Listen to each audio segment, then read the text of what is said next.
All right, so we're diving deep into some fascinating history today. Definitely. We always think, those images of Celtic warriors charging into battle with the Romans. Yeah, those iconic blue painted faces. Yeah. Exactly, yeah. But today's deep dive, we're going to be focusing more on defense. How did the Britons actually fight back against the might of Rome? And specifically, we're looking at this through Julius Caesar's own accounts of his invasion of Britain. Yeah. So using his words to try to get a better sense of, what were these defenses like, and what can they tell us about the people who are putting them up? Yeah, I think a lot of times we imagine, the Romans coming in and just rolling over, these tribal, quote unquote, barbarian forces. But right. The Britons were a lot more sophisticated than that. Yeah, and they were strategic, right? Like they knew how to use their terrain. Oh, absolutely. I mean, even Caesar himself talks about this in his writings. The Britons would retreat into these dense woodlands, which, at first glance you might think, oh, they're just running away, they're hiding. Right. But that's not the whole story. No, it's not just hiding in the trees. Yeah. Caesar actually uses this phrase, the woods were defended by nature. Yeah. A&D, by man-made devices. Yes. And that's really key because it shows us that they weren't just taking advantage of the natural cover, but they were actively fortifying these areas. It wasn't just a matter of just blending in with the trees. Exactly. They're actually changing things. Yeah, they're engineering their defenses. Right. And I think what's so interesting, too, is even Caesar admits, right, in his own writing, that the Britons were forcing him to rethink his tactics. Oh, absolutely. Because these weren't the kind of battles that the Romans were used to fighting. Right. They were expecting open fields where they could maneuver their legions, have their formations. But these woodlands were a completely different story. And I think we have to picture this in our minds for a second. Mm-hmm. If you're a Roman soldier, you're wearing all this heavy armor. Yeah. You're marching in formation. You can barely see what's in front of you.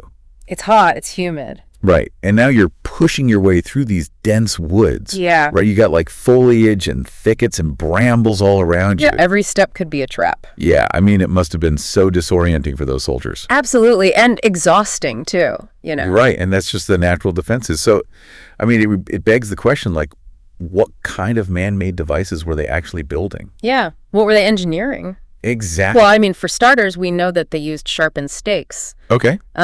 Concealed in the undergrowth. Just waiting for some poor Roman soldier to step on one? Right. You can imagine that would have been a very effective way to slow down an advance. Oh, yeah. Very, demoralizing, too. Absolutely. Almost like an ancient landmine. Yeah, exactly. A nasty surprise waiting for you. Yeah.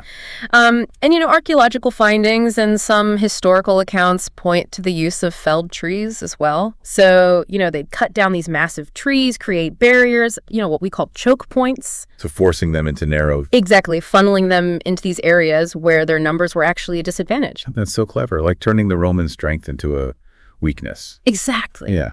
And we can't forget about the possibility of wickerwork barricades, Okay. These would have provided cover for the defenders. Right. They could launch surprise attacks. And Caesar actually writes that a lot of these defenses seemed like they were prepared in advance. Yeah. This wasn't just something they were throwing together on the spot. Right. Which is really interesting because it suggests a level of planning and strategic foresight. Right. That we might not typically associate with these tribal societies. So were they expecting the Roman invasion, or was this just a more general, strategy for them? It's a great question, and we can only speculate, Yeah.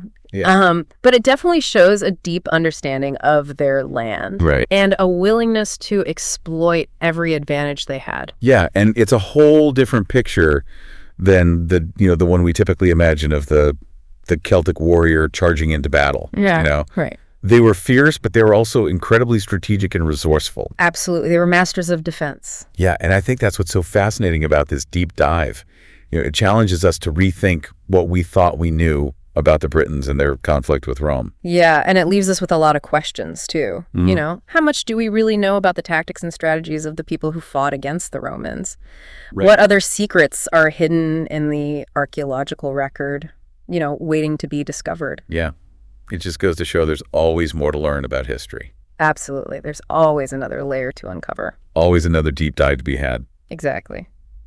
All right, well, thanks for joining me today. It was a pleasure. And for everyone listening, we'll see you on the next deep dive. Until then.